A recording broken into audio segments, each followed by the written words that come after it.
حقیقت بات ہے کہ جب بھی کوئی بندہ کسی کام کو شروع کرتا ہے، کوئی بھی بندہ کارخانہ بنانے لگے، فیکٹری بنانے لگے، کوئی دکان بناتا ہے، انتھک محنت کرتا ہے، جتنی بھی اسی کرنی پڑے، ساری محنت کر کے وہ اس چیز کو بناتا ہے، اور اس کے بعد پھر اسے یہ فکر لاحق ہوتی ہے، یہ سوچ آتی ہے کہ یار میں نے یہ کام بنا تو لیا، شروع تو کر لیا، اب اسے آگے کیسے چلانا ہے؟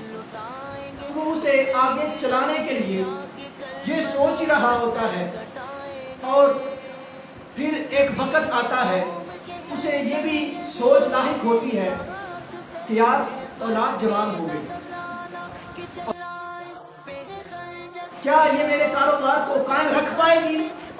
کیا اسے سنبھال پائے گی؟ یا پھر یہ اسے تباہ و برباد کر دے؟ اسے یہ بھی سوچ آ جاتی ہے۔ اور پھر اسی طرح آپ کے اور میرے آقا احمد مجتبی جناب محمد مصطفیٰ کریم علیہ السلام نے فاقے رکھ کے اس امت کو بنایا ہے، روزے رکھ کے اس امت کو بنایا ہے، پتھر برداشت کر کے اس امت کو بنایا ہے، کانٹے برداشت کر کے اس امت کو بنایا ہے، روزے رکھ کے اس امت کو بنایا ہے۔ نبی کریم علیہ السلام نے انتھک محنت کی اس امت کو بنانے کے لیے۔ جب اس امت کو بنا لیا تو پھر یہ سوچ لاحق ہوئی کہ میری امت گمراہ تو نہیں ہو جائے گی، میری امت گمراہ تو نہیں ہو جائے گی۔ تو نبی کریم علیہ السلام نے گمراہ نہ ہونے کے لیے ایک بہترین نسخہ بتا دیا۔ ارشاد فرماتے ہیں انی تارک فیکم الثقلین،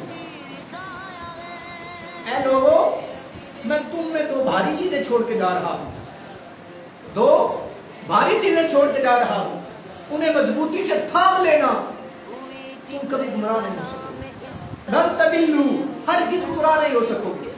ان میں سے ایک کتاب اللہ ہے، اور دوسرا وعترتی اور میری اہل بیت ہے۔ رسول کریم علیہ السلام نے واضح ارشاد فرمایا کہ میری اہل بیت ہے، اور قرآن پاک کو تھامے رکھنا، یہ کل بروز قیامت تم لوگوں کو محفوظ لے کے میرے پاس آ جائیں۔ اور آج کچھ لوگ ایسے ہیں، قرآن تو مانتے ہیں، قرآن کی ساری باتیں تسلیم کر لیتے ہیں، اور اہل بیت کی باری آ جائے تو بیماری پڑ جاتی ہے۔ اور پھر کچھ لوگ ایسے ہیں، اہل بیت کو مانتے ہیں، قرآن کو نہیں مان سکتے۔ قرآن کو کیسے مانتے ہیں؟ اپنے مطلب کی چیزیں نکال لی، باقی اللہ کے بچے۔ یار قرآن کا فیصلہ ہے کہ صحابہ آپس میں رحم دل تھے، اور اہل بیت کے بھی فضائل بیان کیے گئے۔ احادیث میں بھی نبی کریم علیہ السلام نے ارشاد فرماتے ہیں اصحابی کالنجوم، میرے صحابہ آسمان کے ستاروں کی طرح ہیں۔ فَبِأَيِّهِمْ اقْتَدَيْتُمْ اهْتَدَيْتُمْ، تم ان میں سے جس کی بھی اقتداء کرو گے ہدایت پا جاؤ۔ اور دوسری طرف ارشاد فرمایا کہ میری اہل بیت کشتی نوح کی طرح ہے، میری اہل بیت کشتی نوح کی طرح ہے۔ من رکبہا فنجا، جو بھی بندہ اس میں سوار ہو گیا اس نے نجات پا لی، اور جو رہ گیا، جس نے چھوڑ دیا تو وہ ہلاک ہو گیا، وہ غرق ہو گیا، تباہ و برباد ہو گیا۔